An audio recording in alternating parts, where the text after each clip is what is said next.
Heavy silence fills the courtroom. The judge adjusts his glasses and looks directly at the young man standing in handcuffs.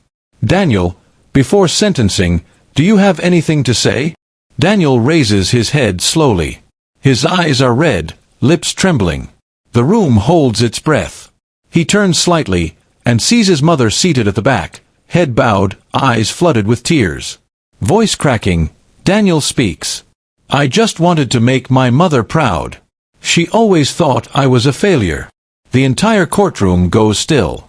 His mother, Mama Rebecca, covers her mouth, tears falling freely. Flashbulbs from reporters capture the moment. Gasps ripple through the audience. But it's too late. The sentence has already been written, not just on paper, but in their hearts.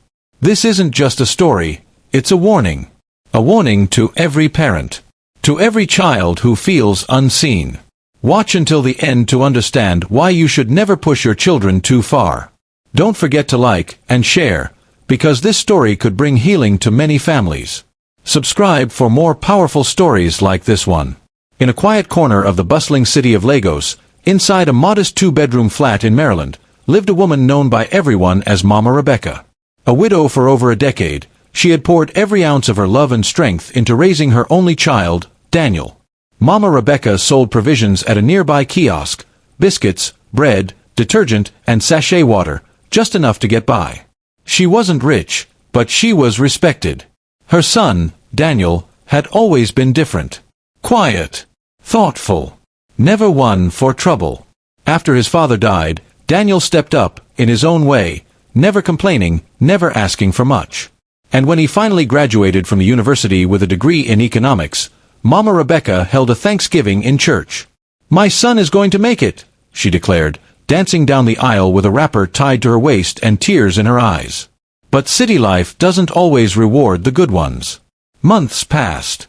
Daniel applied for jobs every day, banks, firms, even delivery companies.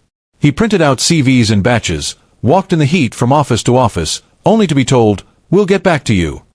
He tried little things, helped a neighbor run errands for small cash, cleaned church chairs, tutored secondary school kids in math. But in Lagos, survival requires more than effort, it needs connection. And connections. Daniel had none. Mama Rebecca began to worry. At first, she covered it with faith. My son is just waiting for the right job. I know God. He won't fail us. But as time moved, her tone changed. Pressure came from outside, neighbors, churchwomen, even market friends. One day, her friend Mama Glory stopped by with her brand new Toyota Camry and a bag full of groceries. You see, my daughter Glory came home yesterday to surprise me, she said proudly, removing her sunglasses.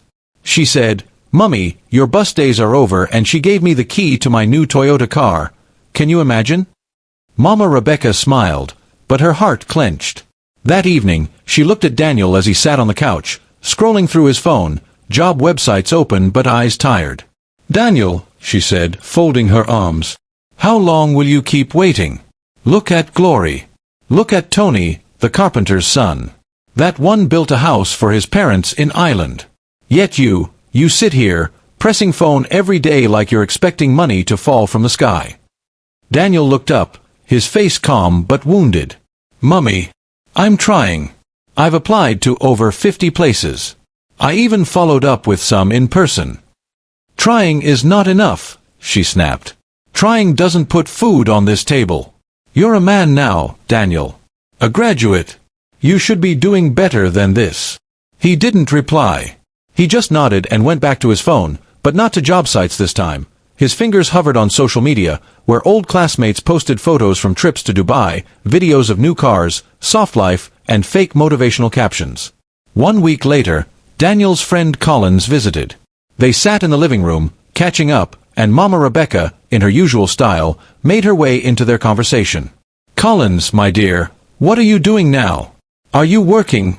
She asked, folding her hands behind her back. Collins smiled. Yes, Ma, I run some online business, tech stuff. You know how it is. NN. That's good. Maybe you can show Daniel the way. He's just here wasting potential. Daniel's face turned red. After Collins left, he didn't speak for the rest of the evening. That night, lying on his mattress, Daniel stared at the ceiling fan slowly spinning above him. He remembered his father's voice, calm, full of hope. "You're a good boy, Daniel. One day, all your efforts will pay off. Just stay on the right path." But that path felt like a dead end now. The next afternoon, while walking to a cybercafe to check on job emails, Daniel ran into an old friend, Femi. Femi looked different. Flashy haircut, new sneakers, gold chain peeking from his neck. "Danny boy!" Femi called out, pulling him into a handshake that turned into a hug. "Guy, where have you been hiding?" They chatted by the roadside for a while. Eventually, Femi got to it. "Guy, I won't lie to you. This hustle you're doing does not pay you, and I'm sure if you continue like this, you'll die with nothing." Daniel frowned. "What do you mean?" "I mean, forget all this sufferhead life. You have brain, use it. All these your classmates that are rich now, you think it's office work they're doing." Daniel raised an eyebrow. Femi leaned in. "Most of them are into online scams. But it's clean one. All you have to do is just to communicate, and I'm going to show you how. It's not like as if you're carrying gun, it's just heart-to-heart communication." Daniel shook his head. "That's fraud in disguise, Femi." Femi laughed. "That's what you'll keep saying, until your mother tell you to leave the house. Guy, your mates are building house for their parent. Or is that not so?" Daniel's heart dropped. He didn't say yes. He didn't say no. But that night, as his mother served him boiled yam and egg sauce in silence, her eyes said more than her words ever could. They said, "You've failed me." And Daniel, he was tired. Tired of being the good boy. Tired of prayers with no answers. Tired of always being behind. As he lay on his bed, phone in hand, Femi's number stared at him from the screen. Daniel tapped the call button. It rang only once before Femi picked up, like he had been waiting. "Guy, are you ready?" Femi's voice was calm. Too calm, like this was just another Tuesday for him. Daniel hesitated. He looked around the dark room. His mother was asleep in the next room, her weak fan humming, cutting through the silence of their small flat. "I just want to understand it," Daniel replied. Femi laughed. "No problem. Come to my place tomorrow. I'll show you." The next morning, Daniel dressed quietly. He didn't say much to Mama Rebecca, just told her he was going to the cybercafe again. She barely looked up from the pot she was stirring. "Buy onions on your way back," she muttered. "Okay, Ma." He left. Femi's apartment was on the mainland, in a short gated compound where the neighbors mostly kept to themselves. Inside, the place looked like a mini tech hub, laptops, Wi-Fi routers, multiple phones, and a whiteboard scribbled with what looked like a foreign script. 3 other guys were inside. They nodded at Daniel. "Welcome to the world," one of them said with a smirk. Femi clapped Daniel on the back and introduced everyone. "This one is KC, that's Malik, and this other one doesn't like to talk. His name is Dosh." Dosh didn't even look up from his laptop. "Sit," Femi said. "Let me show you how it's done." Daniel sat. His heart pounded as Femi opened a new laptop and began explaining. The first lesson: identity theft. Creating a fake profile of a lonely white man. Next, learning how to speak and type like an American. Femi even had software that changed his voice on video calls. "You make use of emotion to play this game," Femi said. "You'll make them feel special, like you be the only one who understands them." Daniel stared at the screen. It was surreal and strangely easy. "It's not crime when they give you the money willingly," KC joked. At first, Daniel just watched. But by the 3rd day, he found himself typing, crafting a story, a fake name, a fake job, and the sad story: wife died of cancer, now raising a daughter alone. The woman on the other end was from Ohio. She replied with a broken heart emoji. By the end of the week, she had sent him $500. Converted to Naira? Almost 800,000 Naira. Just like that. Daniel couldn't believe it. With trembling hands, he withdrew the money, cash heavy in his backpack as he walked home. That evening, Mama Rebecca was sitting outside with a tired look on her face. The electricity had been out for 2 days. Her small generator had stopped working, and her freezer had melted everything inside. As Daniel walked into the compound, she looked up, already ready to scold him for coming late. But then he handed her a brand new generator. "Mummy, no more heat." She blinked. "What? Where did you get this?" He smiled. "God finally remembered us." He dropped 2 bags full of provisions, a pack of Indomie noodles, tissue, several rolls of milk, and a sack of rice. And finally, he handed her an envelope. 50,000 naira. "For you." Mama Rebecca stood frozen. "Daniel," her voice cracked. "Where? How?" "I told you, I've started something online. It's a tech hustle. It's clean. I'm working hard." She held the money like it was a baby. "My son, you are now a man." She didn't ask further. That night, she danced. She called her prayer partner. She cooked jollof rice with meat and plantain and told Daniel to eat well. "Your hard work has started to show, my son." From that moment, everything changed. Over the next few weeks, Daniel became someone else. He bought new clothes, not flashy, just clean and sharp. He changed his phone and that of his mother. Upgraded their curtains. Bought his mother a small flat-screen TV and new fridge. Neighbors noticed. Whispers started. Mama Rebecca's pride returned. At church, she wore new wrappers. She told the women in her fellowship, "Daniel is now working online. My son is even planning to buy me a car." At home, she sang praises every morning. She took photos with the generator, with the fridge, with the new iPhone he bought her. She posted on Facebook, "When God decides to bless you, even the devil will stand still. My son is a testimony." Meanwhile, Daniel was going deeper. He now had 3 profiles. He was chatting with 5 women at once, 1 in Canada, 1 in Texas, 2 in the UK, and 1 in Germany. All of them believed they were in love. Sometimes, he laughed at how easy it was. Other times, he felt sick. But he silenced that part of himself with thoughts like, "I'm not stealing, they're giving it to me. This is temporary. Just until I set up a real business. My mother is finally happy. That's all that matters." But something was changing in him, slowly but surely. He no longer looked at people the same. He became cold, calculating. He stopped going to church. He lost weight, not from stress, but from obsession. The money was addictive. And now he had tasted it, he couldn't stop. Then came the first scare. A client in the US had sent a large amount, over $10,000. It passed through their mule, as usual. But the mule got greedy and disappeared. When Daniel found out, he flipped. "Guy, that was my whole month," he shouted at Femi. "Calm down," Femi replied, chewing gum. "It's always like that sometimes. But you will eventually bounce back." Daniel didn't sleep that night. His heart was racing. For the first time, he realized how fragile this entire game was. No rules. No protection. One mistake, and everything could crash. But then, the next week, he got a bigger catch, a woman who claimed to be a widow with inheritance money. She sent him $20,000 to help her process her documents. And just like that, the fear disappeared. He was back in. But in the shadows, trouble was already watching. Daniel didn't know it yet, but a silent eye had been tracking one of his fake profiles. A flagged account. A suspicious pattern. Quietly, the authorities were closing in. One Wednesday afternoon, just after he had returned from cashing out from the bank, Daniel entered the compound and saw his mother laughing with 2 women outside. He paused at the gate. She was showing them her new phone.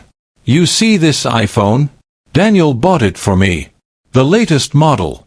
You know, I told him I needed something strong for our church Zoom meetings, and next thing, he surprised me. That's the kind of son I prayed for." The women laughed and praised her. "You're blessed, Mama Rebecca." Daniel forced a smile as he walked past them into the house. But inside, he felt a knot in his stomach. It wasn't pride anymore. It was pressure. She had no idea what he was risking. She didn't see the nights he couldn't sleep. The fear of being tracked. The panic when a transaction delayed. The guilt that sometimes grabbed him in the middle of a fake love chat with a lonely widow in Florida.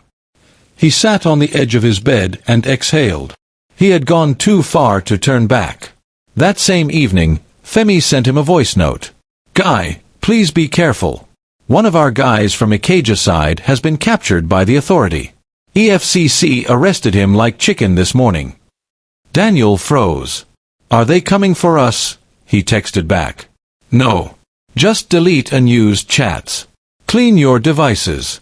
Nothing serious, for now."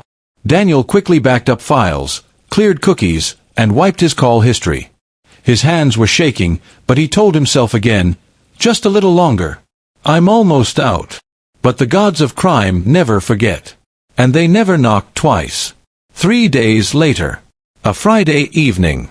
Rain had just started to fall, gently tapping the rooftop like fingers.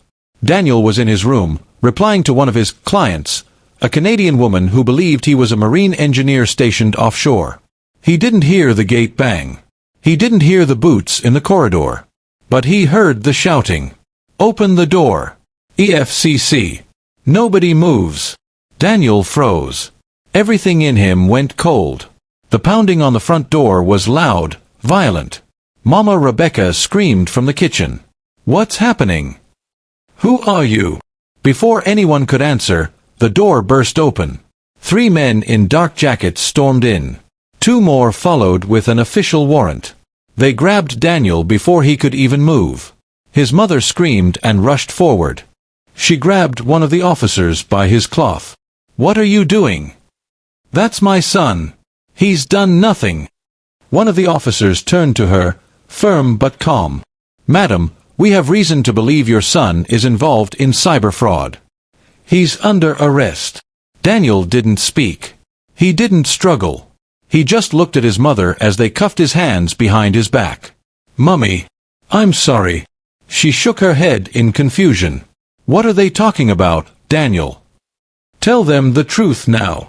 But the truth was already in the officer's hands. His laptops, phones, transaction slips, SIM cards, everything. As they dragged him out of the house, neighbors stood in their doorways, whispering. "So he is into fraud. So, Mama Rebecca was boasting too much. Now we know. Oh my God. A fine boy like that. See his shame." It rained harder. Mama Rebecca stood in the doorway, drenched, watching her only child disappear into the flashing lights of the EFCC van. The cell was cold. The walls smelled like rust and sweat. Daniel sat on the floor with 4 other boys, most of them arrested for similar crimes. Some were crying. Some were quiet. Daniel said nothing. His mind was stuck on his mother's face, the way she looked at him. Shocked. Broken. Lost. He wanted to cry, but the tears refused to come. The next morning, the interrogation began. They had all the evidence. Chats. Emails. Bank records. Fake profiles. There was no way out. When asked why he did it, Daniel broke down for the first time. "I just wanted to make her proud," he whispered. "She said I was a failure. Every day I felt like a disappointment. I just wanted to impress her just like other children do for their parent." The officer across from him shook his head and sighed. "You're not the first boy to say that," he said quietly. "And sadly, you won't be the last." Mama Rebecca had been in the station since morning but was allowed to see her son later that day. Her wrapper was poorly tied. Her eyes were swollen from crying. She carried a nylon bag with bread, water, and a Bible. But when she saw her son behind the bars, she collapsed. Other women helped her up, but she didn't speak for a long time.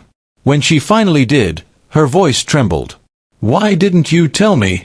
Daniel couldn't look at her. I thought you'd finally be proud of me." She shook her head slowly. "I just wanted you to be successful. I didn't know I was pushing you into hell." They sat in silence for minutes. And then she whispered through tears, "I failed you too, my son." Monday morning in court, the charges were read. Daniel pleaded guilty. He was sentenced to 5 years in prison, with the possibility of parole in 3, if he maintained good behavior. Mama Rebecca wept in the courtroom.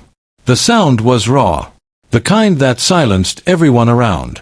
As he was led away, Daniel looked back one last time. She stood in the gallery, shaking, clutching her Bible, whispering prayers through sobs. It was too late. The prison gates shut behind Daniel with a heavy clang that echoed in his chest. 5 years. That's what the judge said. 5 whole years away from freedom, family, and everything he once knew. He was given a thin mattress, 2 uniforms, and a cell shared with 6 other inmates. The walls were pale, peeling. The air smelled of old sweat and regret. But the worst part wasn't the discomfort, it was the silence in his heart. Every day, Daniel sat alone during break time, staring at the wall, thinking about everything that had gone wrong. The turning points. The warning signs. The day he made the call to Femi. The moment his mother first compared him to Glory. The silence that had been growing between them. It all came flooding back. At home, life didn't stand still for Mama Rebecca, it fell apart. The neighbors who once praised her now avoided her. The churchwomen no longer invited her for prayer meetings. Parents, let this story sink in. Sometimes, the greatest pressure a child will ever feel comes from home. We want them to succeed. We want them to make us proud. But in our desire to see them rise, we must be careful not to push them into the dark. Success is not always loud. It's not in cars or houses or iPhones. Sometimes, it's just in knowing they're trying their best, and still being loved through it. Children, don't be ashamed of slow progress. Your journey may take time, but that doesn't make it worthless. And remember, when love is loud, pressure stays silent. If you love the story, like, share, and subscribe. Drop a comment telling us where you're watching from, we'd love to hear from you.